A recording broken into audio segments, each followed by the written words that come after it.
close this. Perfect. Okay. We are live there. Wonderful. Alright. First thing we'll do is we'll go through a training document. Oh my god, that is terrible looking. I need to put this in a non-night mode window. Let's get rid of that. There we go. Let's take this. There we go. Let's take this. There we go. Let's get rid of these. Yes, quit that. Okay, perfect. Now I can read. Okay, so as always, guys, if you have any questions, put them in the chat or raise your hand. I'll try to get to them as we go through this. Tonight will be a lot of information, but it's probably some of the information you may already know. If that's the case, great. But usually when I do this presentation, we get some people that learn some new things out of the game. So the first thing we'll do is we'll just go over the game menus, the NPCs and stuff. Actually, sorry, no, the first thing we're going to do is we're going to actually go over the game settings and the setup. So let me just flip my slide here. Some of the things we'll go over are camera views, kill cam, keyboard bindings, changing your crosshair color, mouse sensitivity, changing the color of troops, changing your UI settings, the HUD sizes, graphic issues that sometimes come up, and how you can maybe resolve them. And then if you guys have any questions or feedback, we'll get that from you. So the first thing we're going to do is just the camera view. For those of you that don't know, you press escape, you go to settings. It's the first mode right here. This is not actually the camera mode, but this is where you can change your riding. So you can either steer with your mouse or you can steer with your keys. I have it on the mouse so you can look around while you're, riding your horse. To get to the camera, you just click camera. Now, by default, the game puts you on cinematic mode. You want to change that and put it on normal mode. You also want to untick kill cam or uncheck it, and you want to check allow zoom out to map. The kill cam, what it is when you're doing the ultimate, like let's say the poleaxe ultimate, rough justice. See that kill cam mode right there that it puts you in like that?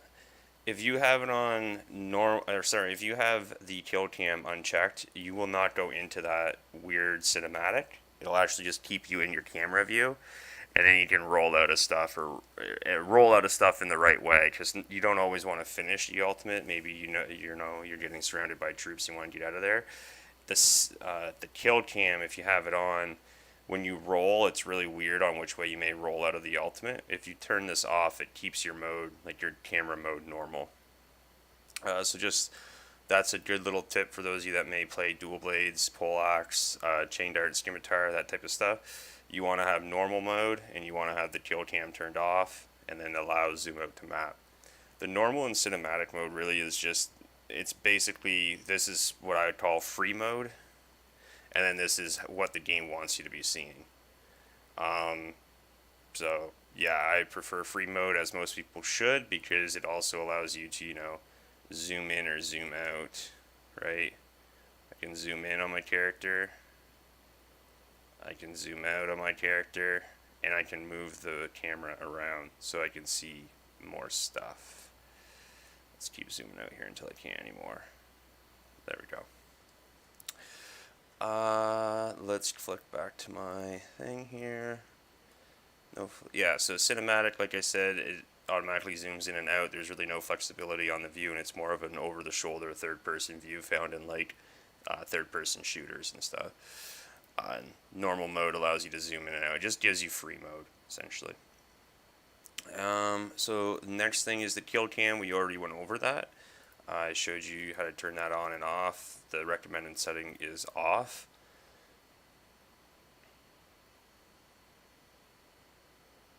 And then moving forward, another one is the key bindings that will probably or maybe provide you guys with a little bit smoother gameplay. So to get there, you go to keyboard, and well, let's just kill another bird right now with the same stone. Melee sensitivity and ranged sensitivity is right here. You guys can change that around as much as you want, obviously. Here's the thing where you can either hold F to destroy it, or you can press F to destroy it, and then whatever you don't choose as the primary will become the secondary to go down or up it.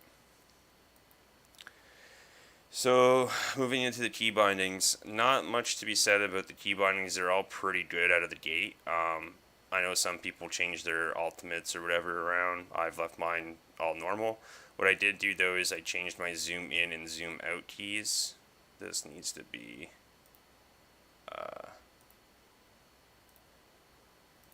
so I changed this to this.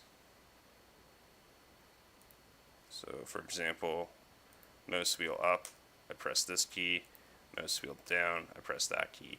So that was my zoom in and zoom out, because my mouse wheel up and down, I've actually changed them for zoom in and zoom out, my mouse wheel up and down. So my unit formation 1, this is also this is this, because I have extra buttons on my mouse, right? So I utilize those. And then unit formation 3, let's say it's my down key, or mouse wheel down, and unit formation 4 is my mouse wheel up. So when I scroll my mouse wheel down, it does unit formation 3. If I scroll it up, it does unit formation 4. I've left the defaults, but you can put secondary key bindings there. It may just help you guys if you got your mouse keys. I put them on the unit formations because that's what I'm spamming most of the time. And then if you don't have a lot of mouse keys, like I only got 2 extras, you can take advantage and use your mouse wheel up and down. I'm just looking through here to see if there's any other ones that I would recommend flipping around.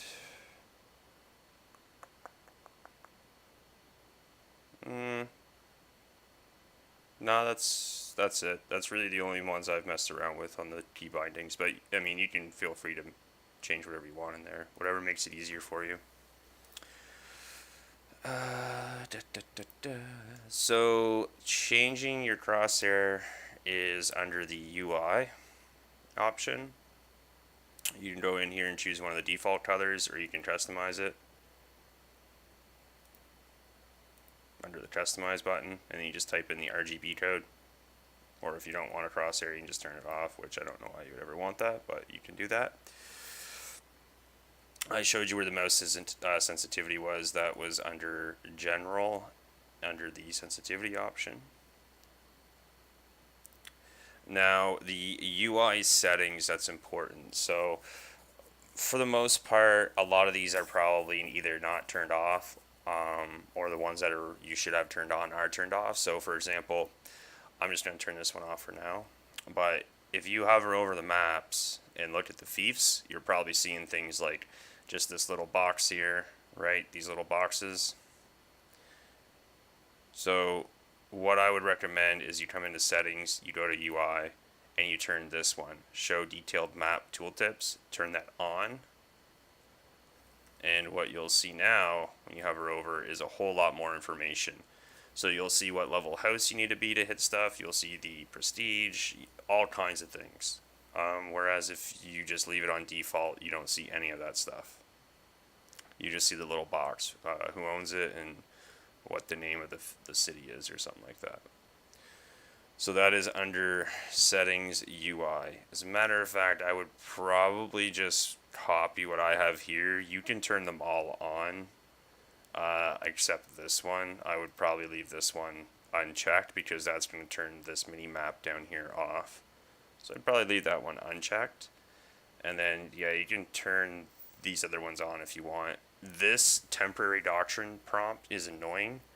So I get it turned off, but what it is like whenever you unlock a temporary doctrine, it'll put a little exclamation point on your units icon, and then you got to go in and look at the doctrine to get rid of that exclamation point. If you turn this off, you don't need to do that.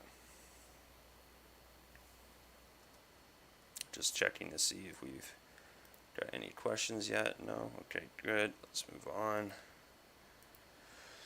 So then the HUD sizes, if you got a huge screen, you can change the HUD size, like the HUD scaling, right? Just gonna leave mine at 100% because I don't have a massive screen. Same with the icons. You can turn up everyone's name. Leave that like that. The last thing I'll show you is the mini map, which is pretty important. So down here on the mini map, I just had a Steam pop up. So down here on the mini map, you'll see this little icon here that I'm clicking on, where my cursor is. That changes the layout of the mini map. You're gonna want the square. It gives you a much bigger, more informative view than the circle does. Tab is just, you hold tab to open the map, is what that says. But the most important thing here is changing this to this. You can also change the size of this mini map, I believe. Maybe not while I'm in the city, but you can, whoops, you can make that bigger. Let me just check the key binding for that. I don't think that's, well, that might be it, but I don't think that's how you make it bigger.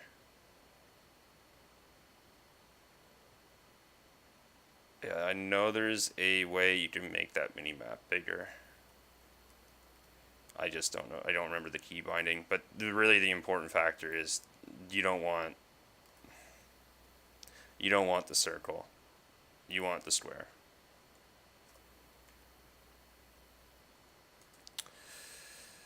Okay.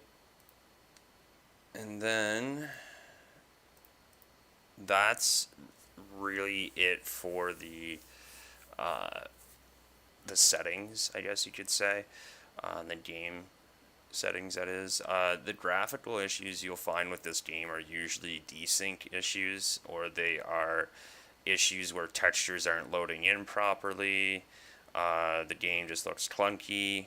There's a lot of things that will happen when it comes to graphical issues in the game. My biggest recommendation is start yourself out low and build yourself up. So go to graphics, go to graphics settings, go on low, turn everything low or off, and then just start turning things up as you feel comfortable. You'll see here a lot of my shit is on low or off. I don't care how good the game works or looks. I care about how good the game works. That's why a lot of this is off, because I would much rather take performance over quality.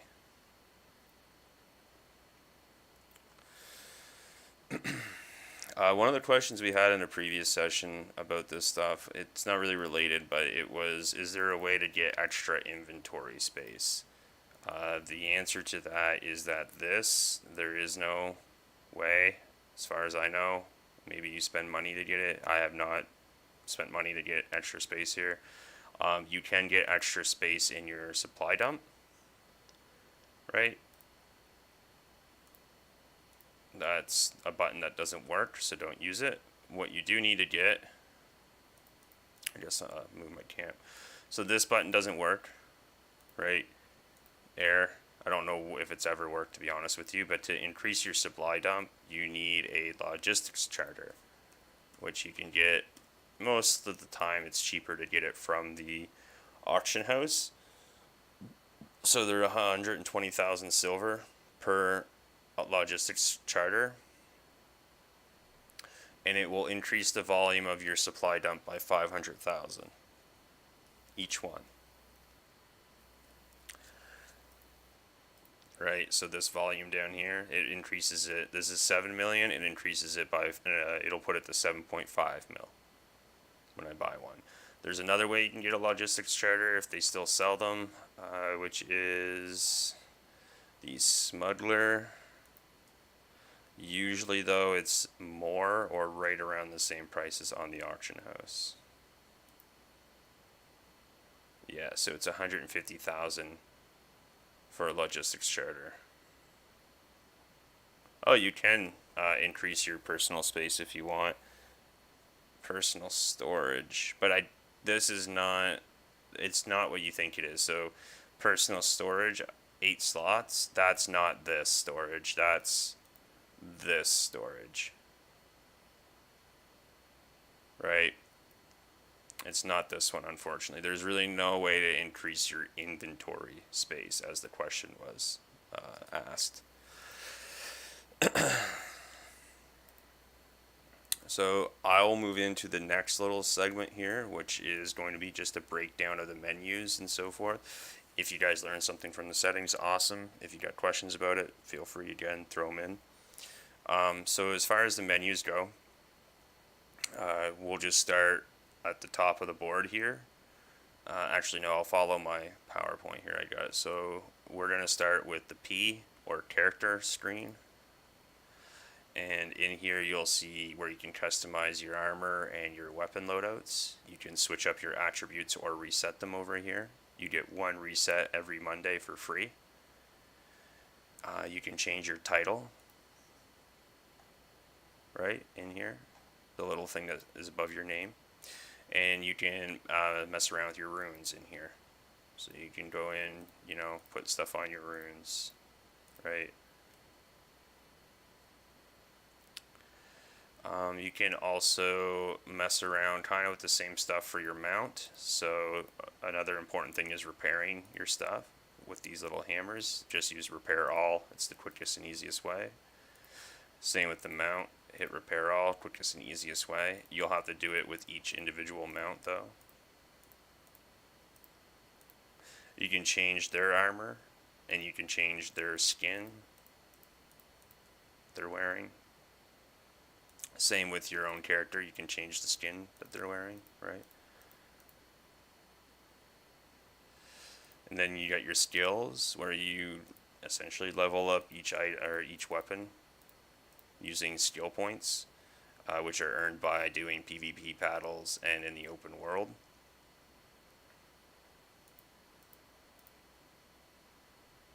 Then you have your career, where you can check, you know, your victories, your losses, your battles, whatever.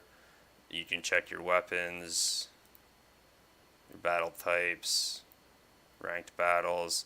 The thing is, though, is you would need to select all, and then that'll show you kind of all, right?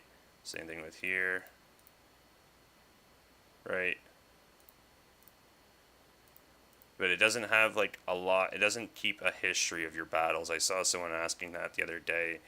It just kind of keeps a high level view of your battles, not individual battles.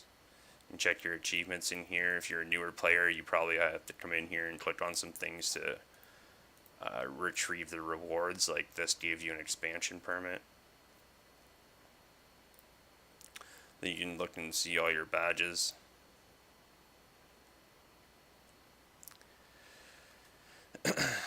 Oh yeah, emotes, that's in here too, under character,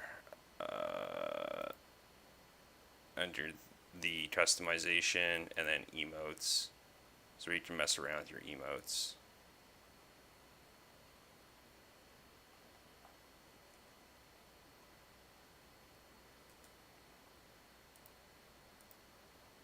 Okay, moving on. So then we get the barracks tree, which you guys are probably familiar with. You can add, remove, edit veterancies, doctrines, and you can check out the details about the troops. So if we just go to the claymores, here's the veterancy line. You can change this around by using scroll of renewals, which I don't recommend just using these very, very often. They're kind of hard to come by, so use them wisely. You can check out the unit's details. You can look for little hidden passives, for example. Those would be under the unit traits. They're not hidden, but they're just not super well known. You can check out the unit's orders, I guess, or their skills, the formations. You can see how they do in different terrain. You can also check out the stats of the unit. You can build more units if you want. This button right here is basically telling me that these units here I don't have in my barracks. If I click this button, these are all the units. So I can put double or like duplicates. Same with this one, right? These are units I don't have in my barracks. Click this button and I can start building duplicates. Your warband builds, to be honest, I really don't use these that often. I don't even know why that's set up like that. But you can come in here and kind of customize your builds. You can see in the past I had one set up for like offense, defense, and expeditions. Same thing with open world. You can set one up for territory wars primary build, which is farming. Free battles. You can change the name of them over here.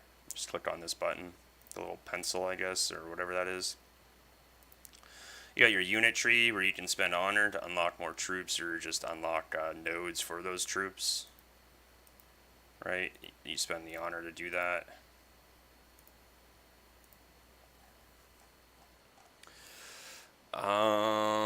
Different nodes. And then in your mercenaries, I haven't used these a whole lot. I just find like they've made them a lot crappier since they've put them down in this weird different pointing system. But if you are a lower level player and you want to try out a troop, that's what you would come in here to do, is be like, oh, okay, like I want to see if the dagger axes are any good. Let me just, you know, spend 5 ox points on them and run them in an expedition or something to see what they're like.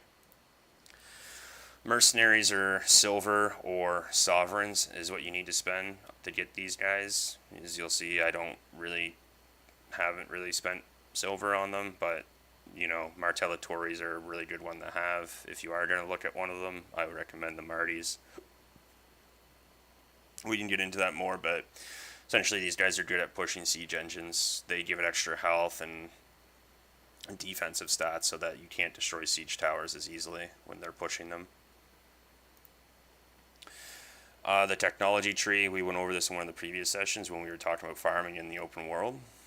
It's just a breakdown of extra yields that you can get depending on which line you go.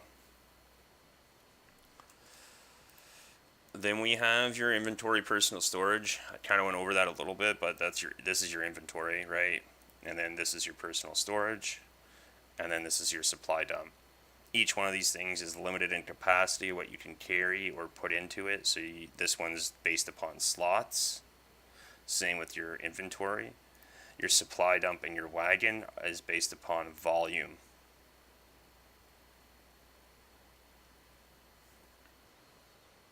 And again, your wagon is what you're taking into the open world with you. So, moving to the seasonal menu. Before we get into that, just chat up here.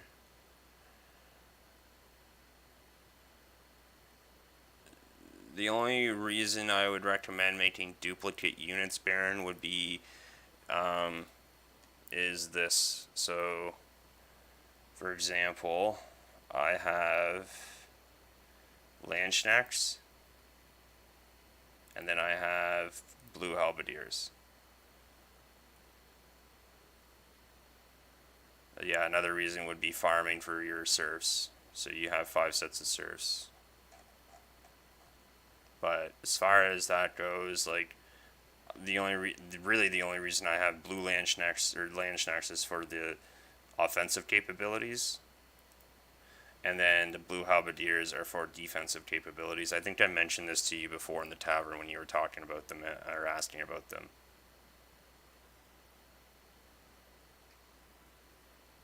They are 2 different units, but you cannot bring them into the same siege, so they do count as a duplicate.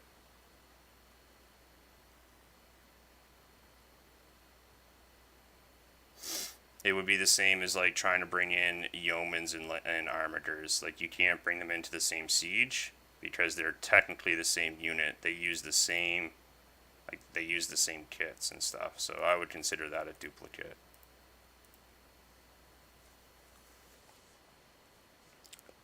But yeah, not very often you'll see. I would argue that maybe as of right now, that this is the only instance where I would see you building a duplicate. So you upgrade your halberdiers in the Landsknechts and then you build a halberdier set behind them. Other than that, it's really just like farming for your 5 sets of serfs. Seasonal menu. So the seasonal menu is pretty cut and dry, straightforward. You claim your pages here towards the battle pass every season. When you get to level 100 battle pass, if you bought it, you get the skin. After that, it's really just, oh, I guess they kind of changed it up, so it's not just all blades. Okay. It used to just be blades after that. So they put in some little supply packs and stuff. That's nice. The weekly challenges are pretty important to do. They provide you with glory, and glory is, you guessed it, what you level up your seasonal pass or your battle pass with. So the more of these you complete, the more levels you'll get here. The more of these you complete, the easier you'll level this up. This will still level up because you get glory from other things, but when you complete these, they give you a lot of glory. Looks like I still got one I need to do. Then, of course, your season challenges. So to change the season, go to the top right corner, this little golden button, and you can scroll between seasons. Right?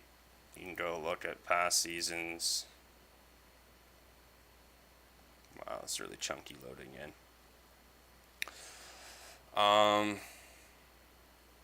Yeah, so that's that, I guess. Really nothing intuitive here. You click on the unit, you look at the challenges you need to do, and you go do them. You can pay them off, though, if you got a big old credit card to fat in your wallet, if you wanted to do that instead. Then the campaigns. So this window is kind of important if you wanted to kind of understand how the season is laid out. So what you'll see here is the opening moves. This was from February 23rd to the 6th of March. And then you hover over each of these icons and it explains to you what the season entails. So, or that campaign in the season, section in the season, leg of the season, whatever you want to refer to that as. But yeah, your highest deployable unit, 3 stars. You don't have any bonuses on your armor. You don't have any crafted bonuses on your armor. And you get 6 auxiliary points. Moving into where we are now, which is Eye of the Storm. That's going to go from the 6th of March to the 27th. You get 4-star units, which are essentially purples or below. You do get some armor set bonuses. You do not get any of the crafted bonuses. You get 6 auxiliary points. If you do 2 battles or over towns, villages, and forts, you get 20 triumphs. Same with this last one. So make sure you're doing these little things at the bottom here, these campaign missions. This is for the entire campaign. So from the 23rd to the 6th, you would have had to do 2 battles. Same with this one. From the 6th to the 27th, 2 battles, it gets you 20 triumphs. And then the next season campaign will be on the 27th. You'll be able to use 5 stars, which are golds, and everything's active. And if you do 3 battles, you get 35 triumphs.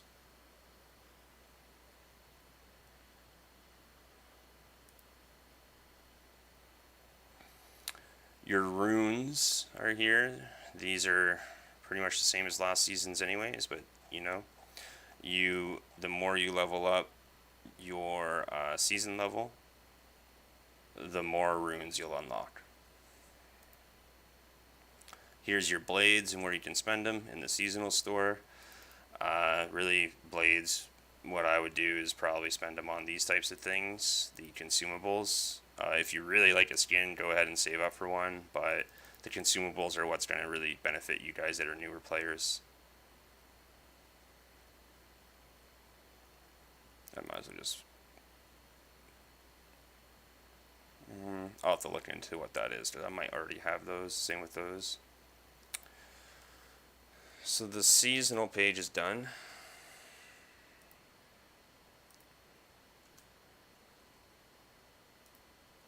When you say don't salvage your Fame Store armor, I'm assuming you mean... because if it's poor, then I'm salvaging it. Oh, yeah, so you're saying, okay. So you should elaborate on that. You're good to salvage it or turn it into the Fame Store person if it's poor. Like if the endurance on it is poor. Or the condition, sorry. Because at that point, it's not really worth anything to you. But I think what Civ is getting at is like, don't buy it and then just salvage it or donate it. Actually use it. At least until the golds come out. Once golds come out, then you can use armor like, you know, the stuff that has the extra leadership on it. But that's... yeah, well, that... Ramsey should know better than that. So... okay, moving forward, we have the quest menu. So when I say quest menu, I don't mean seasonal quests. I mean when you press L, as in Lima, you got your daily quests, your special quests, and you have your weekly quests. So when we're saying do your dailies, this is what we mean. And when we're saying do your weeklies, this is what we mean, the quests in here. They give you good rewards, they give you hero XP, bronze, house XP, and they give you some activity. So these are important. We looked at season and troop quests, so I'm going to skip over that one. So the friends and group menu, that's pretty straightforward. You press K, at least by default it's K, as in kilo. Your friends are here. You can check your blocked list, any friend requests you may have or have sent. You can add friends here by name or player ID, and then you can create groups here. You can join a group, or you can share your group, and that puts it into the menu down here, for example. See? And then that'll allow people to click on it and they can join it.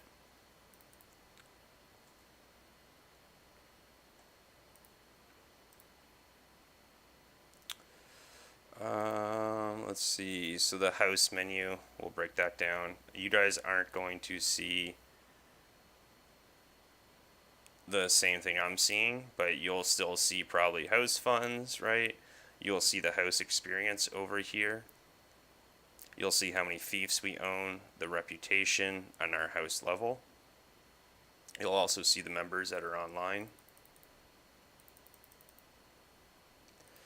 You'll see this button, which is house quests. This is really important. So the gold quests give us more reputation when they are completed, right? This little crown over here, reputation, crown up here, reputation. When we complete these, that 200 gets added to the 6480. More importantly is down here though. So these quests right here, everyone should be grinding. They give the house 20,000 funds. Those house funds are what we use to pay players. So when you guys become a knight after your 4 territory wars, you will be, you'll be promoted to knight after 4 territory wars that you've attended. And then once you're a knight, what you'll do is you'll start getting payouts. So you'll start getting 35,000 bronze each week. And you can put that bronze, right, these house funds down here, you can put that towards rekitting your units.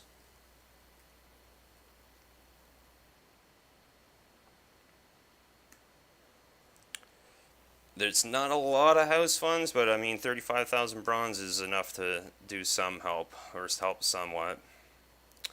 If we get to, if we get like 10 million house funds, I'll start upping our stipend payouts. You're absolutely right. The only reason we don't give it right away to newbies, man, and I apologize for this, is because sometimes we just don't know if players are actually going to log in ever once we get them in the house. So we don't want to just waste the house funds on them each week, is all. That's why we give it to guys that actually show up to 4 wars. But yeah, that's how you can help build up the funds. You also get a little nice little reward here. Like you get a little honor medal, right? You get, this one's good. If you do a rebel camp, you get 12 random kits. So that's pretty nice. The 20 experience tokens is also pretty nice. So there is an incentive for you guys as well to do these, especially this one with the 12 random kits. That's pretty clutch for new players. You can check the rank here and see titles and payouts. So, for example, like the Burgess that you are tones, you guys would have gotten some extra bronze this week, and you would have gotten weekly sign-in of 5 triumphs. So you would have got some triumphs, which, if you just give me a second here, the diplomacy tab is where you can see all the houses and stuff. So you can come in here, you can check out other houses, you can check out alliances, the cohorts, the legions. If you go to and you press O, you'll get brought into this, and in here you can spend your triumphs. So if you're looking for bronze, I'm pretty sure they got a chest of bronze in here. So I mean 5 times 5 would be 25,000 bronze. Yeah, 400 would be nice too. So you can get this for sure. Keep in mind when this stuff breaks down though, you need another one of these schematics to repair it. So this is it's good, but it's costly. Let's move forward off the house menu. So the matchmaking menu, it's just J. They've really changed it up, so now you can actually look and see what's coming out each day of the week, which is super nice. This was not always the case. You know, your ranked battles, your PvE, your PvP. You guys are familiar with probably most of this. Ranked battles you can start doing at level 100. If you go to here, you can look and see what you get for each reward or each rank. The important one to get to is Arena Hero, because at the end of the season you'll get a free unit attire that is only given out to people who hit this rank in ranked. And I will show you what one of those unit attires looks like. So this would be the Fortebraccio one. What was it? Yeah, this. So if we remove this, that's what they look like without it. And then the seasonal attire was this, or the ranked attire, so it kind of changes their little sticky in their helmet and shit.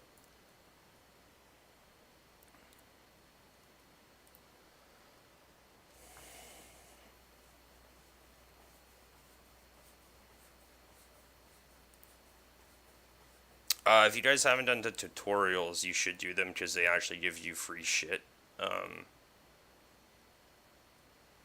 Well, free stuff if you complete it. I've already completed it, so you can't see, but they do hand out free things when you complete them. The other thing is, too, is you don't actually need to complete them. You can just go into them, press escape, and click exit, battle, or whatever it is, and you'll still get rewarded. You don't actually have to complete the whole thing. The store menu is, well, it's the store menu. I don't really want to go too deep into this because this is where you whip out your credit card and you just go look and see what you want to buy. It's that straightforward. But if you're interested, there's all kinds of stuff in here to improve your gameplay. You know, things like logistics charters are in here, expansions, expansion permits. So these things to help you with the all or nothing battle. But yeah, that's the store menu. What else do we have here? The auction house is the auction house. This is where you come and you buy all kinds of random items that you're looking for.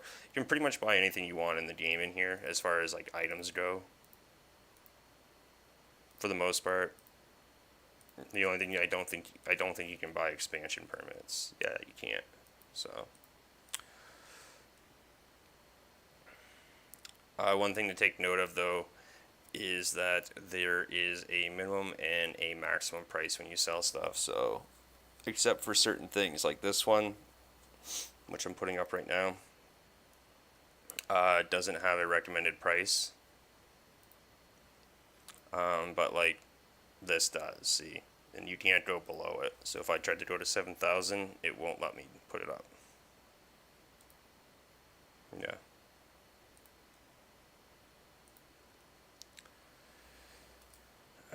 Let's move forward. So the activities menu. I think I already showed you guys this for the most part, but This is a lot for this first page, but it really just brings you into other menus like the doctrinal alchemy, which we're going to get to, and so forth. But yeah, they used to put like actual news here, but there's, yeah, anyways, they haven't really done anything with it other than add the stores in here, which is actually kind of nice. The Imperial store used to only be open at the end of the season, so that is cool. The mail menu, which you guys are probably familiar with, it's this little Y icon. You click it, you can get stuff in here. The attire menu, they kind of redid this in the past couple seasons, but you can open boxes with keys. This is like your loot boxes from, I don't know, Counter-Strike Global Offensive. If you go to the attire exchange, you can exchange these little curios for permanent stuff, right? So the purples unlock permanent items, like this really cool, just joking, but anyways, that's how you unlock these permanent items. And then the blues are temporary stuff. So this would be a 7-day thing. Look like complete dweeb with that on. So yeah, or you can get the keys, which are permanent in a sense. They're permanent as long as you don't use them. But as soon as you use them on one of these chests, they go bye-bye.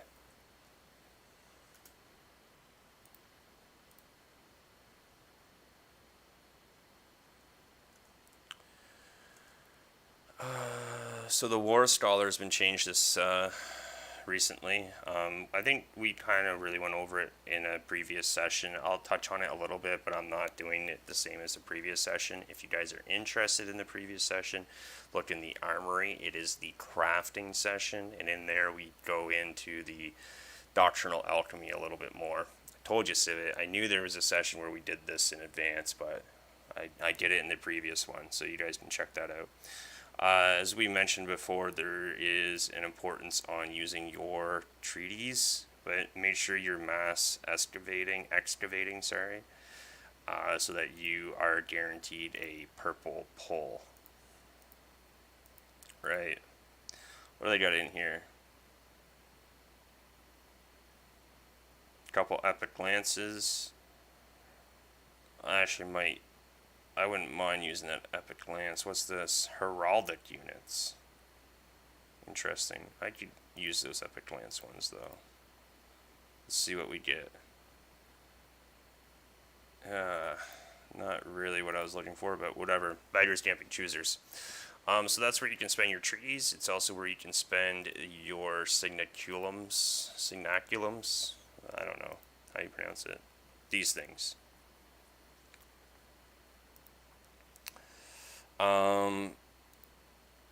The doctrinal alchemy. So again, we went into this extensively in the last session, but basically you put doctrines or wisdoms in here, and you begin process to get better doctrines, hopefully better doctrines or better wisdoms in exchange. And then you just tier yourself up in your doctrines. If you want to know how to cheat sheet the system, there's a cheat sheet in the armory as well that kind of gives you a guide on how you should be placing in. So for example, like 8 greens, or fucking 6 purples and 2 greens or something like that. Like, it shows you a table and a breakdown. For the most part, it's pretty much just breaking down how these percentages down here work, is what I've noticed. So you can try to make sense of these percentages, or you can go look at the little cheat table. It's up to you. That's the War Scholar, though. One thing I will do before I forget is this little button down here is an exchange button. And you can exchange these little principles, I think they're called. Yeah, principles. And you can get treaties. You can exchange your blank signaculum. I think that's how you say it. It costs 5,000 of those to get 1 out of 20. So you need 20 of the same, right? To unlock the unit fully, you need 20 of these. You get 1 for 5,000. which is quite crazy because I don't even have 5,000 built up yet. Not that I need it because I have all the units, but still, it's a lot in my opinion.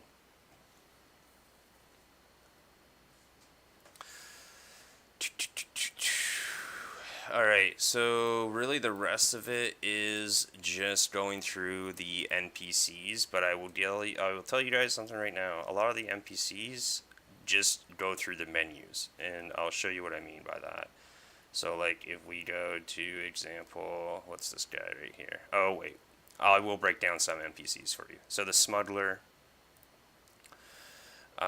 you can get some interesting things here. Would you go away? You can get some steel ingots, you can get rolls of leather, and all the other things. This is silver only. The apothecary, which I have not been to yet this week because today's Monday, is where you want to come to get your bound materials. These will all be bound, but at least you can get them every single week. She refreshes her store, and you can buy them from her. You can also buy speaking trumpets. They let you speak in the open world or in world chat. The return order is the return to base, and the migration token is to migrate your camp. Let me just look. Is there... That is really...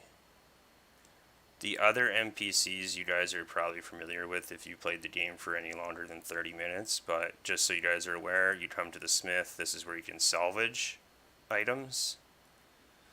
It is where you can create horse armor, I guess is what you can call it. And it's where you can create just normal weapons and armor. The armor is where you can break down... Sorry, not break down, but you can reforge your equipment.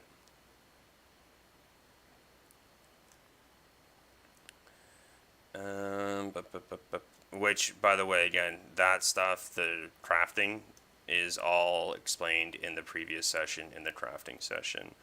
The artisan is where you can...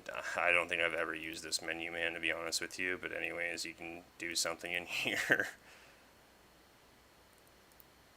Yeah, I guess you can change, like, anyways, not really worth it to be honest, but you can salvage stuff that you may already have.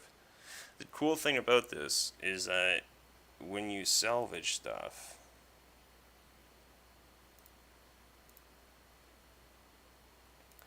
you see, you can salvage these at basically anyone that has this salvaging menu. And what I mean by that is I can go over to this guy and I can salvage here as well. And it gives me the same root stuff. See? So, just a little trick. You don't have to go to the smith to salvage your equipment. You can go to this guy as well and salvage it there. The War Scholar just opens up the X menu, right, for doctrines and all that good stuff. We went over all of the crafting NPCs in the last session. So, you know, the siege engineer, I think he's called, and the unit. What's the unit guy's name? Unit armorer, and the gunsmith, where you craft artillery and unit kits. Just looking through this, making sure I didn't miss anything. No, I didn't miss anything there. Nah, it's not a box. It's not for a box of 20. I know. It's crazy. It only gives you one. Super nuts, for sure. Okay, so that was that. Now, let me just quickly exit this. And bring this over. Okay, and let me share screen. Wait, let me share. Here we go. Okay.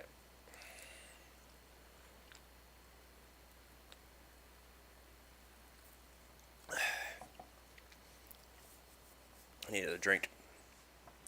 This is the last part of the session, so again, if you guys have any questions, just feel free. On our website, I've been trying somewhat successfully to maintain our wiki. Inside of the wiki, for you guys, the most important part is the green book, which again is pinned in the armory. It's also pinned in the new members post.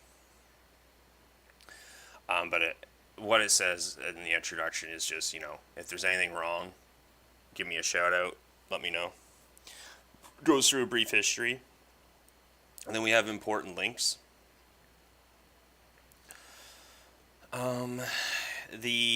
It breaks down, your barracks and unit loadouts, right?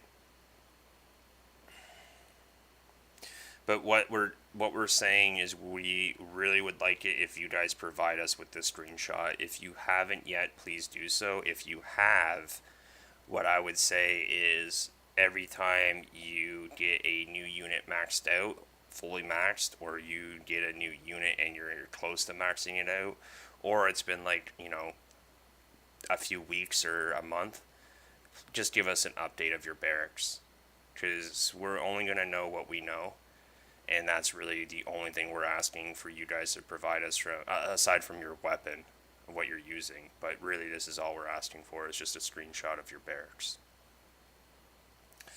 If you don't want to provide us with a screenshot of your barracks, what would be nice is if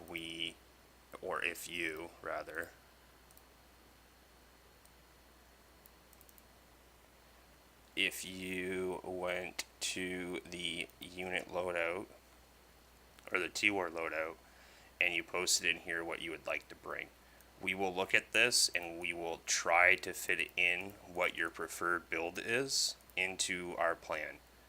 If we cannot fit it in, we'll resort to what your barracks is, but we'll always try to go here first to see if you posted what you really want to bring. If so, we will try to work that in for sure. So preferably everyone share their barracks, and then secondly, you can put in there what you'd like us to build your loadout with.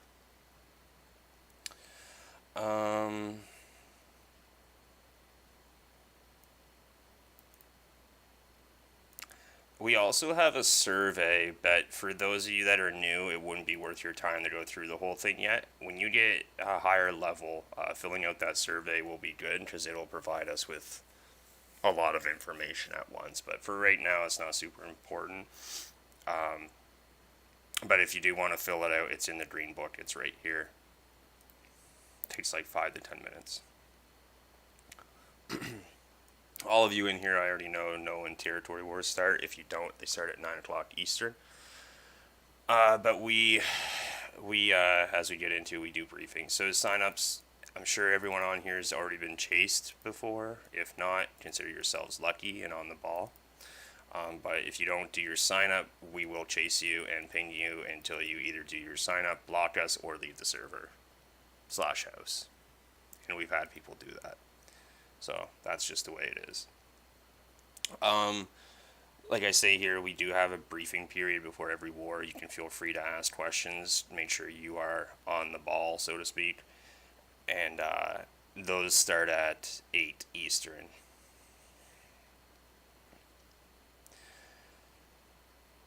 $8 Eastern?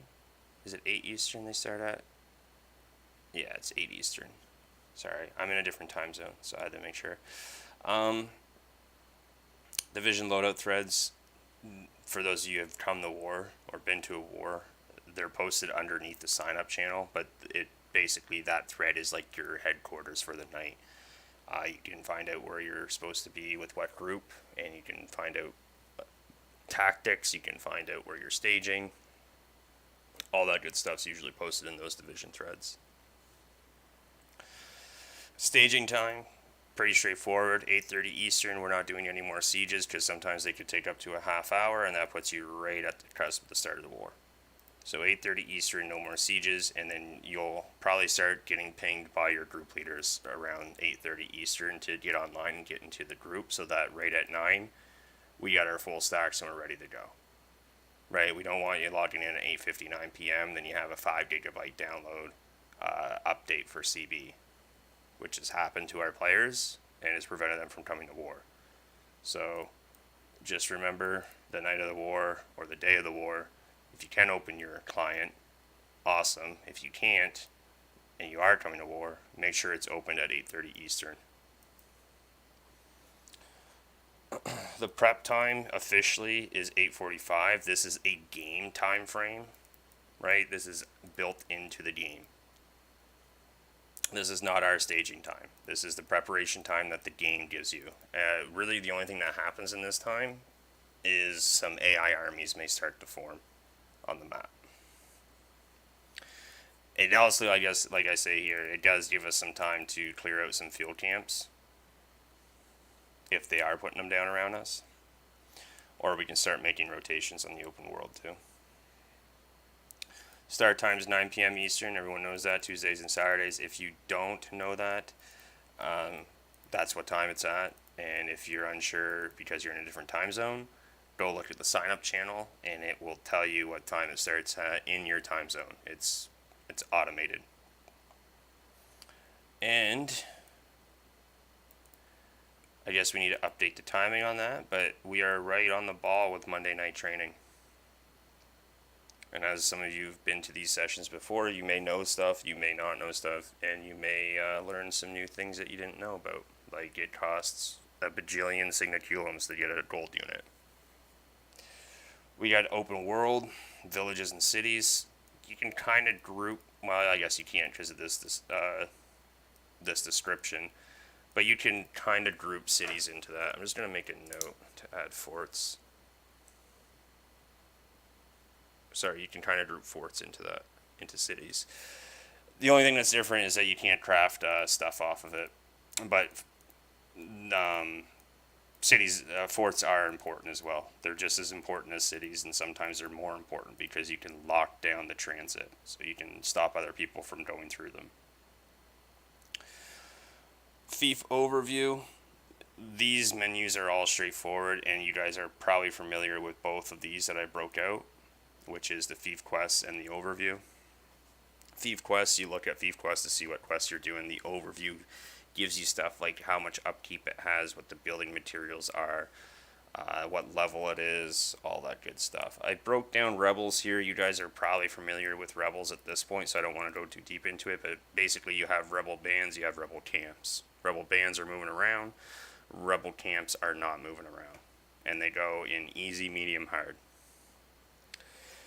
Loot sites are little golden flashing things around on the open world that you can loot, hence the name, and they give you random supplies and stuff. Sometimes you may even get artillery out of them.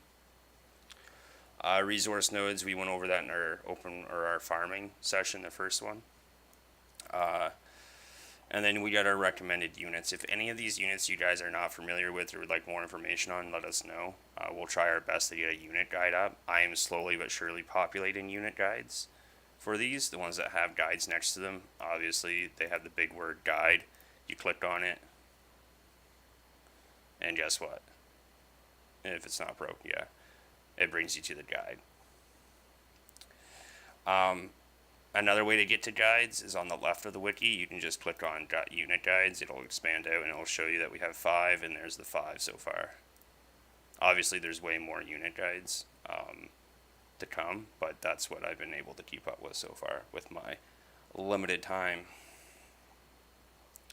Yeah, that's recommended units for seasons. Some of these may come and go depending on their nerfs and buffs. And then the recommended units for the trees. So yeah. And I did add a little note here that you can unlock these for free by doing the land snack challenges. And same for like the yeomans, for example. I'm pretty sure maybe I didn't. Here's the men-at-arms note. It's because yeomans aren't recommended, and they aren't recommended for a reason. They're not very good. So I would just unlock the armigers. And then I don't have any FAQs because no one's really asked a lot of questions frequently about the Green Book. But that is kind of like a handbook for new players. I wanted to run through it with everyone so they're familiar with what it looks like and where you can go in it to get certain things.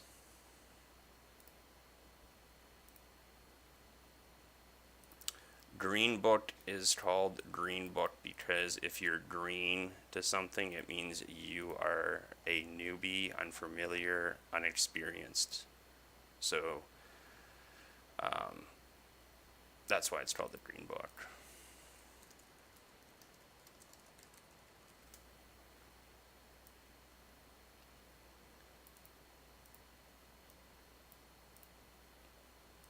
He was a young lad, very green. Right? So, yeah.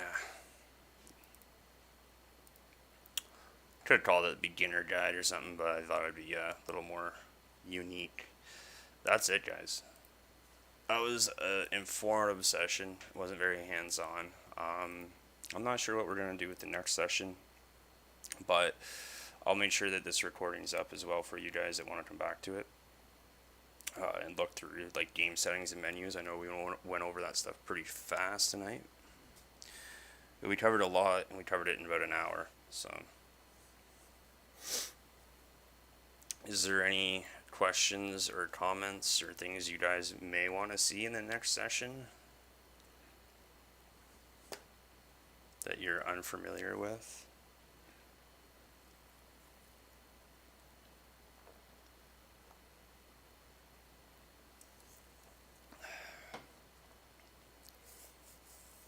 I see Baron's typing. I'll let him type. So, Baron, we are not doing Friday Night Fight Nights. What we are doing is we are doing Wednesday night VOD reviews. And the reason for that is because well, before I get into that, let me